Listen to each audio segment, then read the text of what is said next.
बिस्मिल्लाहिर्रहमानिर्रहीम। अक्सर ये होता है कि हम अपनी नाअहली का सारा मलबा कुदरत के ऊपर डाल देते हैं और हम अपनी कम अकली को, कम ज़रफ़ी को, नाअहली को छुपाने के लिए इस हथियार को इस्तेमाल करते हैं। हालिया दिनों में सैलाब अज़ाब इलाही है, कुदरती आफत है या इंतज़ामी नाअहली है। इस हवाले से हक़ाइक़ हम आपके सामने रखना चाहते हैं। इलाक़ में जाने से पहले आपसे गुजारिश है कि हमारे चैनल को सब्सक्राइब करें ताकि मज़ीद हक़ाइक़ पर मबनी मालूमात से आप इस्तिफ़ादा हासिल कर सकें। कुरान करीम में अल्लाह ताला ने फरमाया, ज़हरल फ़सादु फ़िल बर्रि वल बहरि बिमा कसबत ऐदिन नास लियुज़ीक़हुम बअज़ल्लज़ी आमिलू लअल्लहुम यरजिऊन। खुश्की का फसाद हो या समंदरी फसाद हो, यानी वो ज़मीन के अंदर खुश्की की आफात हो या समंदरी आफात हो, वो सारी की सारी किस वजह से आती हैं? बिमा कसबत ऐदिन नास। इंसान जो आमाल करता है ये उन आमाल का नतीजा होता है। और फिर लियुज़ीक़हुम बअज़ल्लज़ी आमिलू, अल्लाह इनको लेकर क्यों आता है? ताकि इंसान को उसके आमाल का मजा चखाए। लअल्लहुम यरजिऊन, ताकि वो अपने रब की तरफ रुजू करने वाले बन जाए।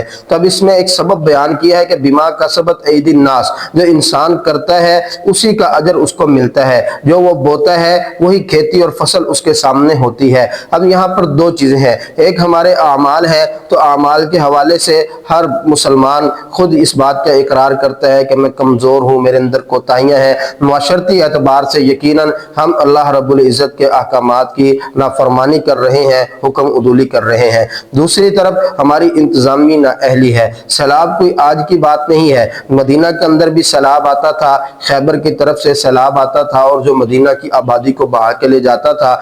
खुलफाए राशिदीन का ज़माना था, किबार सहाबा मौजूद थे, लेकिन उनके होते हुए भी सैलाब आता था। तो वहाँ पर जो इंतज़ामिया थी उस वक़्त सैयदना उस्मान बिन अफ़्फ़ान रज़ी अल्लाह तआला अन्हु उस वक़्त हुक्मरान थे और तीसरे खलीफा हैं। आपने फ़ौरन वहाँ पर एक बंद जो है वो बनवाया जिसको बंदे महरूज़ कहा जाता है, और फिर आपने वहाँ एक नहर खुदवाई और सैलाब जो खैबर से आता था उसका रुख दूसरी तरफ मोड़ दिया। तो यहाँ बताया कि कुदरती आफात होती हैं, अजाब भी आता है और अलबत्ता कभी कभी समंदरों में तुग़यानी भी आ जाती है और पानी के रेले भी आबादियों की तरफ बढ़ते हैं, लेकिन उनका एक मुतबादल हल है। आप कुदरत के साथ लड़ तो नहीं सकते, लेकिन कुदरत के उसूलों के मुताबिक आप उसके साथ तो चल सकते हैं। तो हज़रत उस्मान बिन अफ़्फ़ान ने यहाँ पर इंतज़ामिया की तरफ से जो एक जिम्मेदारी का सबूत दिया कि आपने एक बंद वहाँ पे कायम करवाया और सारे सैलाब का रुख मदीना से मोड़ दिया और आबादी महफूज रही। तो हमें भी ये समझना चाहिए कि कुदरती आफत के साथ साथ हमारी नाअहली किस कदर है, जबकि ये पता होता है कि इन दिनों में, मानसून के दिनों में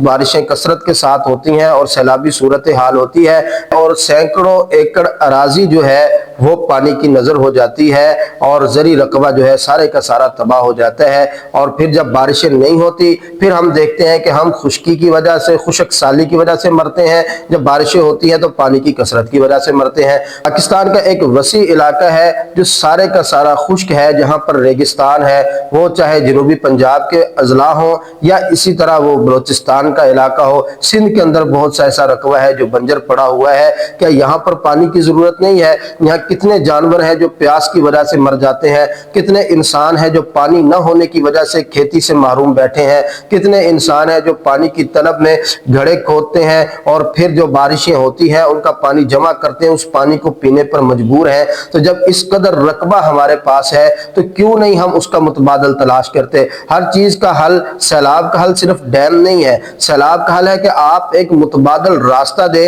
जब आपको पता है कि ये इलाके हैं, यहाँ से पानी गुजरना है, हर साल यहाँ पर पानी आता है, तो हम उस पानी का रुख मोड़े। जैसे हजरत उस्मान ने एक नहर खुदवाई और जो खुश्क इलाका था उसकी तरफ उस सैलाब का रुख किया, तो हम उस तरफ जो खुश्क इलाके हैं वहाँ पर कोई इंतज़ाम करे कि पानी आए। तो पानी को एक रास्ता चाहिए और वो अपने रास्ते के ऊपर चलता हुआ हमारे खुश्क इलाकों में पहुँचे, वहाँ पानी का ज़ख़ीरा मौजूद हो। जबकि हमारी इंतज़ामी नाअहली किस कदर है। अब जो लाहौर की सूरत हाल है, पार्क व्यू की जो सूरत हाल है और इसी तरह पानी जो है वो शादरा तक पहुंचा हुआ है, ये सारी वजूहात क्यों हैं? हमने क्या किया, हमारी इंतजामिया ने क्या किया? पीछे एक हुकूमत गुजरी, उन्होंने रावी डेवलपमेंट अथॉरिटी के नाम से दरियाए रावी के अंदर ही एक प्रोजेक्ट जो है लॉन्च करने का ऑर्डर जारी किया और फिर उस जगह पर कि एक कुदरती रास्ता है, उस कुदरती रास्ते को रोककर, पानी के बहाव वाले रास्ते को रोककर कहा गया कि हम यहाँ पर एक नया शहर बनाएंगे। बम्बा और जुगियां का जो इलाका है, अब लोग वहाँ रो रहे हैं, चीख रहे हैं, चिल्ला रहे हैं कि अरसा दराज से हम यहाँ मुकीम हैं, आप कौन सा नया शहर बनाना चाहते हैं, लेकिन उस आबादी को भी गिराने की कोशिश, उसके साथ साथ जो पानी का रास्ता है उसको रोकने की कोशिश। अब वहां पर मुआहदात हुए और एक प्रोजेक्ट के तहत काम शुरू हो गया। फिर उसके बाद हमारी इंतजामिया क्या करती है, हमारी हुकूमतें क्या करती हैं कि जो उनके हमनवा लोग होते हैं जिनको उन्होंने नवाजना होता है, उनको फिर सरकारी रकबे के ऊपर कब्जे का इख्तियार दे दिया जाता है। अब रावी के किनारे बहुत सी सोसाइटियां कायम हैं, वो सारी की सारी दरिया के इलाके में है, और फिर जमीनें खरीदने वाले, जमीनें बेचने वाले दोनों ही उसके अंदर मुलव्विस हैं। क्या आज जो दरिया रावी का रकबा है और 1947 के अंदर क्या यही रकबा था? किस कदर उसको सुकेड़ दिया गया, इसमें दरिया का क्या कसूर है? उसने तो अपने रास्ते में चलना है। मशहूर एक कहावत है जिसका हमने पहले भी जिक्र किया कि दरिया एक सांप है और पत्थर उसके अंडे हैं, और वो अपने अंडों को सेंचने के लिए वापिस आता है, चाहे उसे 100 साल बाद आना पड़े।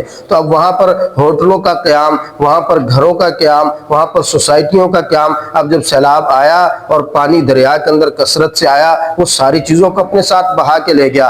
किसको नहीं पता कि जब पंजाब में सैलाब आता है फिर ये सारा पानी जाके जनूबी पंजाब में इकट्ठा होता है। लिया, तोसा, मुजफ्फरगढ़, शकरगढ़, ये सारे जो इलाके हैं ये जेरे आब आ जाते हैं। किसको नहीं पता? सबको पता है, लेकिन ये हमारी इंतजामी नाअहली है। हमारी रियासत को चाहिए, हुकूमत को चाहिए कि वो ऐसे काम करें। जब आप रावी डेवलपमेंट अथॉरिटी जैसे प्रोजेक्ट लॉन्च करेंगे, जब आप दरिया के किनारे की जमीनों पर होटल बनाने की इजाजत देंगे, सोसाइटियों के क्याम की इजाजत देंगे, तो नतीजा इसी सूरत के अंदर आएगा। जबकि हमें इस हवाले से गौर व फिक्र करने की जरूरत है और इंतजामिया के साथ अवाम को भी अपना किरदार अदा करना चाहिए। जिस कदर हो सके हम दरख्त लगाएं, हम अपने माहौल को कंट्रोल करें ताकि हम इस सारी परेशानी से बाहर आ सके। और उसके साथ दूसरी इंतहाई अहम तरीन गुजारिश यह है कि जब सैलाब आता है, अक्सर क्या होता है कि एक देहात के अंदर सैलाब आया है, इनके जानवर दूसरे गांव के लोगों के पास चले गए तो उनको वापस करने का नाम नहीं लेते।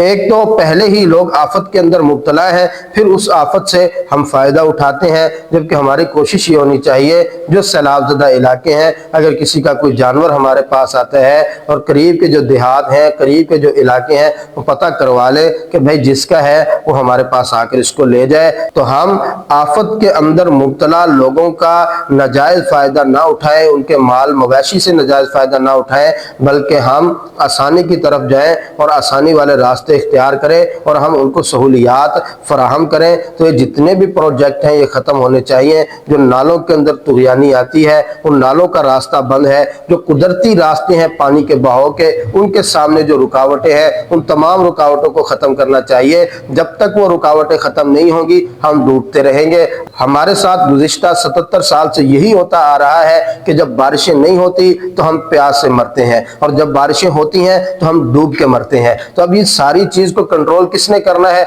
हमारी इंतजामिया को होश के नाखून लेने चाहिए, हमारी हुकूमत को होश के नाखून लेने चाहिए, ऐसे इक़दामात करने चाहिए। अब इसके नताइज क्या होंगे कि हजारों एकड़ रकबा जो ज़ेरे आब आ चुका है, उसके ऊपर चावल की फसल काश्त हुई है, उसके ऊपर कपास की फसल काश्त हुई है। अब उसका नुकसान क्या होगा कि चावल की जो फसल थी वो सारी की सारी ज़ेरे आब, कपास की फसल सारी की सारी ज़ेरे आब। गुज़िश्ता पिछले सालों में जो सैलाब आया, हम जनूबी पंजाब की तरफ गए, हजारों एकड़ अराजी जिसके ऊपर कपास की फसल मौजूद थी सारी की सारी ज़ेरे आब आ गई। तो नतीजा क्या होगा? चावल महंगा होगा।